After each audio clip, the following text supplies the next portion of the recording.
Noticing that past actions sometimes have to be paid for, I realized that it can happen at the most unexpected moment. There are always people around who can remember wrongs for a long time.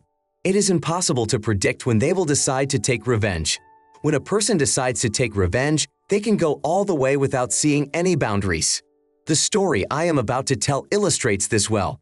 That night, after a warm evening with my wife Grace, I lay next to her feeling incredibly happy and relaxed.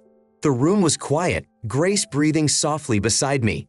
As I stretched to turn off the lamp and fall asleep, I accidentally dropped my phone. Picking it up, I saw something under the bed. Turning on the flashlight on my phone, I discovered a used condom. My heart sank.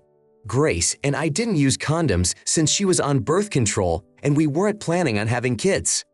"Damn it," I muttered, feeling a mixture of horror and confusion. I decided to leave it at that and went back to bed, but the calm was gone. The thought of possible infidelity plagued me. The next morning I tried to behave as usual. Breakfast with my wife was spent in casual conversation, but in my heart I felt the pain. Back home after work, the evening went as usual. Dinner, a movie, sleep. But when Grace fell asleep, I got up and checked under the bed. The preservative was gone. This only confirmed my worst fears.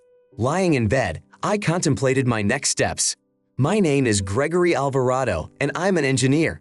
I've always had enough money, and I've never denied myself anything. I met Grace when she was working as a waitress at a cafe I frequented. Our acquaintance began with some light flirting. Eventually, I asked her out on a date, and a year and a half later I proposed.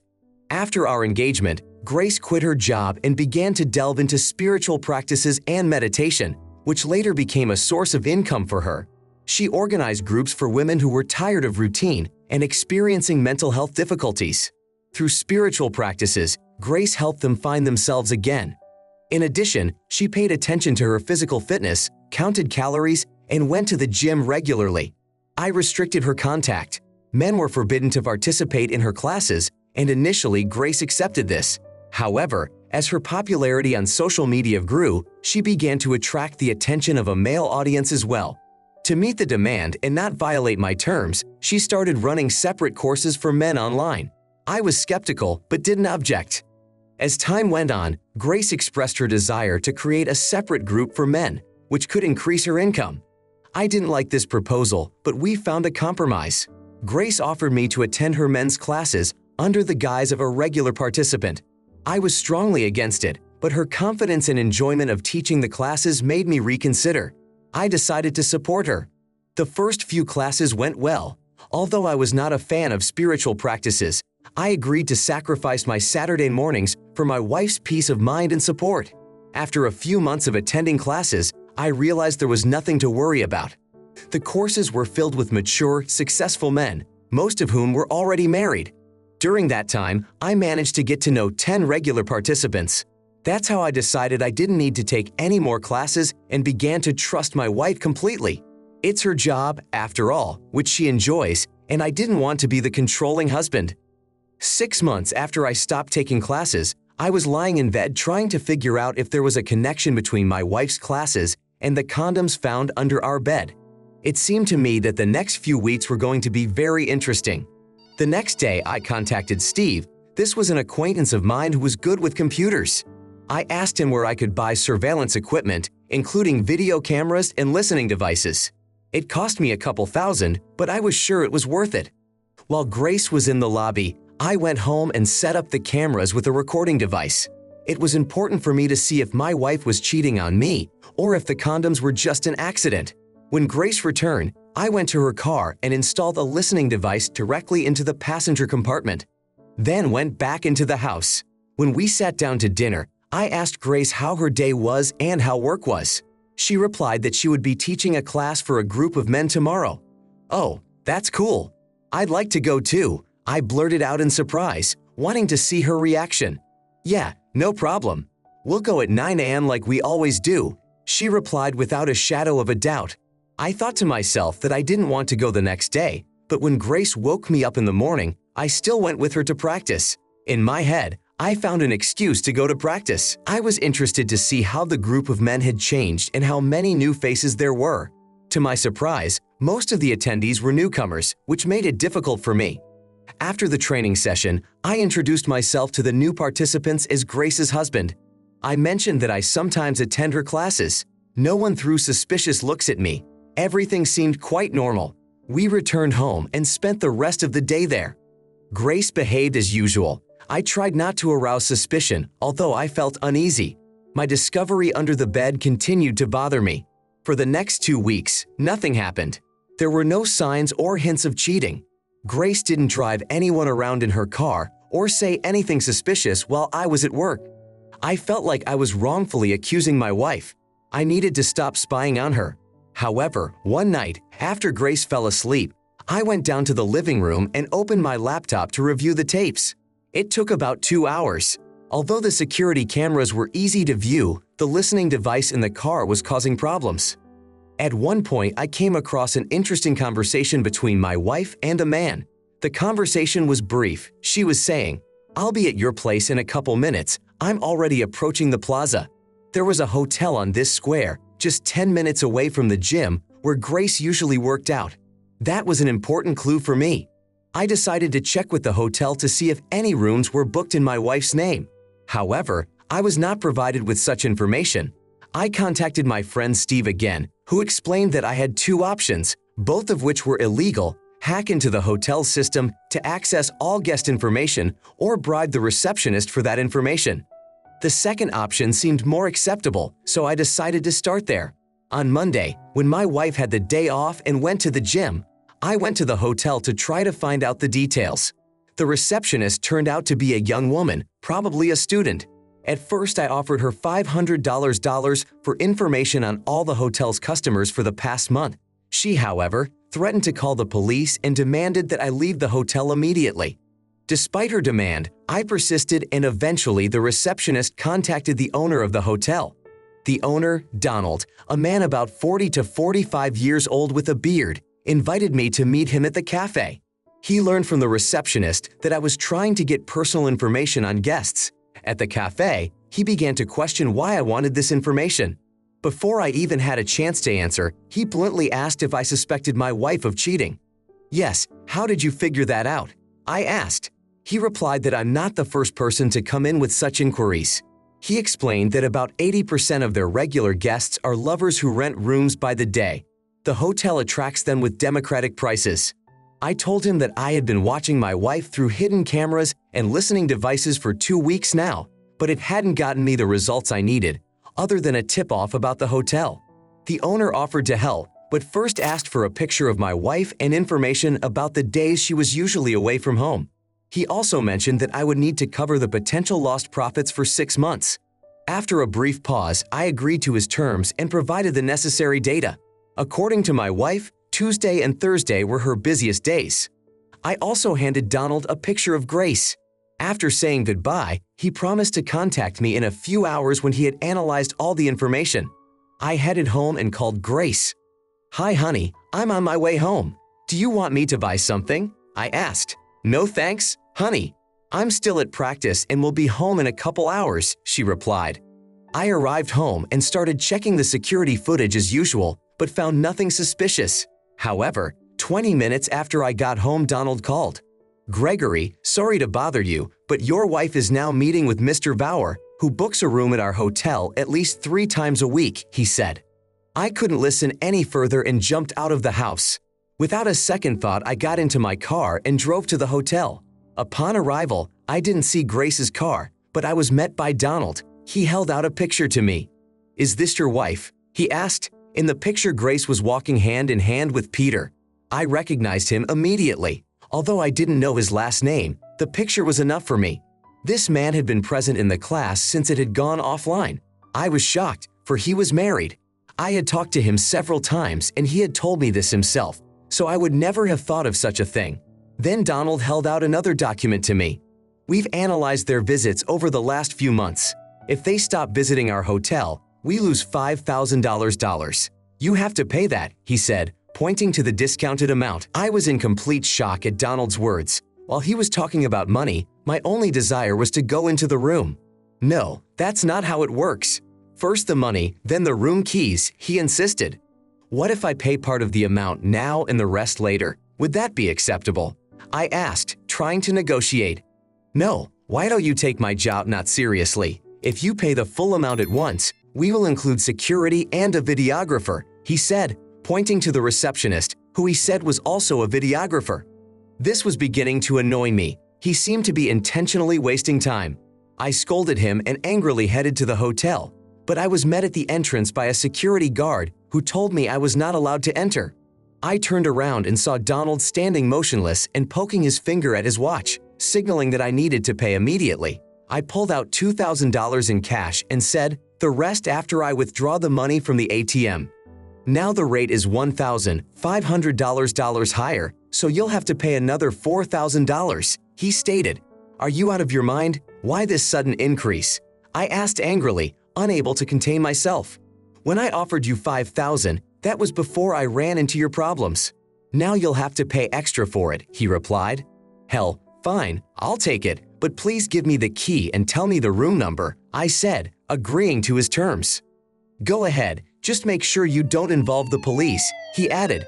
What an idiot, I thought to myself as I entered the hotel. I quickly found the right room. Before opening the door, I stopped to listen. It was quiet. I wanted to catch my wife cheating and capture the whole process on camera. I gathered my thoughts, turned on the camera, inserted the key into the lock, and quickly turned it. At that moment, I found myself in a room where sex was taking place on the bed. My wife was standing prone and behind her was Peter Bauer. Both were naked and quiet romantic music was playing in the background. Their satisfied faces quickly changed to confused ones. What the hell are you doing here? Peter quickly asked. I, full of sarcasm, responded, thought there was an adult movie being filmed here. Thought I'd participate as a cameraman. I finished recording as the main material was fixed, then slammed the door shut and locked it well. Now we're going to have a threesome, I said as Grace and her lover put on their underwear. Grace walked over to me. Sit down, I'll explain everything to you, she started, but at that moment, Peter started to put on his pants and was about to leave the room. Wait, you're leaving? Are you scared already, or are you looking for your wedding ring that you accidentally lost? I asked him. He tried to slip past me, but I grabbed him by the hair, turned him toward me, spit in his face, and kicked him out of the room. He ran down the hall. Grace was very nervous and struggled to find words. She even got down on her knees in front of me. Honey, I'll explain everything. Please sit down, she begged. Why? I saw everything with my own eyes, I replied. Let me explain, please, she continued, her hands shaking. I didn't comply with her request, and with a sad expression, I started asking questions. How long have you been having an affair with him behind my back? Grace admitted that she met Peter back in her online classes. He was the first guy who had shown interest in her and insisted that Grace do the offline sessions. He gave her attention, but Grace put him in his place by saying she had a husband she loved and didn't need anyone else. Once I stopped going to the sessions, thinking everything was fine, Peter became more active and started flirting with Grace with more enthusiasm. Initially, it was just going out to a restaurant. Grace justified them by saying that she was just spending time with a friend. However, Peter became more persistent and started asking for face-to-face meetings. This went on for about 5 weeks until they ended up in bed together. Grace, in recounting this, did not seek to make herself look like a victim. She was fully aware of her actions and attributed her cheating to her desire to experience new emotions and adrenaline. She also mentioned that she knew about the cameras and listening devices. Grace realized that sooner or later, I would catch her cheating and just reluctantly waited for that moment. She saw it as a game. At first, she met with her lover once a week at the hotel. Then she decided to increase the frequency of meetings to twice a week. Eventually, she got carried away and started seeing him 5 days in a row, knowing that I would never know. She wanted to see how far she could take it. Grace also lied to me about her job. I always knew her routine, but there were days when she was supposedly supposed to have sessions with women that didn't really exist. Instead, she spent time with Peter. She was disturbed by the fact that I hadn't paid attention to this for 6 months. After her meetings with Peter, she would go to the gym for an intense workout and shower to get rid of the smell of a man. She wasn't even afraid to leave her phone next to me because she knew I never checked it. She told of several times when her phone had gotten messages from Peter right in front of me and I never checked it, even though it wasn't locked. She thought everything was going perfectly and she and Peter had reached a new level of relationship. One morning when I left for work, she assumed she would stay home all day. However, that was not the case. Peter was at our house having sex with her. He left an hour before I got home. Grace had to clean up the traces of their encounter and skillfully pretend to have spent the entire day alone, missing me. That's what happened after she forgot to throw away the pack of condoms she'd left under our bed. When Grace bent down to throw it away, she noticed the hidden camera I had installed and realized I was watching her. She reduced the number of times she saw Peter, but that didn't stop her from making another mistake. One day while driving, she accidentally said the name of a hotel. Grace thought I had installed a navigation system in her car and on her phone. So she always left her car at the gym and didn't take her phone with her when she went to the hotel. She felt elusive. Grace also admitted that sex with Peter was awful. Now I understood why I didn't see any obvious signs of cheating. We were fine in bed, and Grace gave me no reason to be jealous. But at the same time, she was secretly cheating on me, and I didn't know what to tell her. What she told me next shocked me. Grace asked if I remembered being bullied in high school because of her weight. No one wanted to be her friend. The worst was Peter Bauer. He even hit her after graduation. They didn't see each other for over 8 years. During that time, Grace realized that Peter was the one who made her life very hard and brought a lot of pain. Surprisingly, he didn't recognize her, didn't remember the girl he teased at school. A hurt Grace decided to take revenge. She purposely started holding classes for men and flirting with Peter, who soon began to reciprocate. She saw this as a real opportunity for revenge. Peter was the CEO of a software company. Grace knew that Peter had a wife and 2 children and led a fairly stable life. She had access to his accounts. Peter repeatedly shared his company's trade secrets with her, told her everything, and even opened a separate bank account for her into which he regularly transferred money. Instead of spending the money, Grace saved it. Within 6 months, she had accumulated about $300,000. Peter fell madly in love with Grace. He wanted her to remain his mistress. Grace boldly exploited his feelings, realizing that the situation was out of control. She was afraid to admit everything to me, so she deliberately left a pack of condoms under the bed and specifically mentioned the name of the hotel, even though she wasn't on the phone at the time. Even Donald, the owner of the hotel, was aware of Grace's plan. I listened to all of this and couldn't believe it. Grace initially enjoyed the affair, but it soon turned into her plan to get revenge on her abuser. I didn't know what to believe. Grace was very smart, and I took into account that it could be true, but I needed proof. Suddenly, Grace said, "I understand if you want a divorce. After all, there was cheating, and I did something extremely stupid. But I want you to know that I love you, and it's all true." She gave me her phone and turned on a video from a few months ago where she was talking about her plan and how she didn't want me involved. I was in complete shock. My brain was boiling and I needed time to think things through. Grace begged me to let her finalize her plan. She wanted to completely destroy Peter. Grace sent her lawyer to Peter's wife with the allegation that her husband was cheating on her with Grace. She then wanted Peter to lose his job and sent anonymous letters with confidential company data provided to her by Peter demanding that he be fired or the information would be made public. As a result, Peter's wife filed for divorce and the company began litigation against Peter for disclosing confidential information. As a result, Peter lost his job and had to pay an $800,000 fine to avoid criminal charges. He also lost his family as his wife left and took the children with her. In addition, Grace sued Peter, accusing him of blackmailing her and forcing intimacy without her consent. With the help of experienced attorneys, she won the case, and because of this, our family budget increased by $600,000. The affair lasted 6 months, and after that Grace and I continued to live together. Grace closed the men's club and became more gentle and affectionate. I felt her love for me and reciprocated it. I still couldn't believe what had happened to us and decided not to divorce her. However, I warned her that she should let me know if she wanted to go on another adventure. In the meantime, we bought a new house, upgraded our cars, went on vacation to the Maldives, and are now expecting our first child.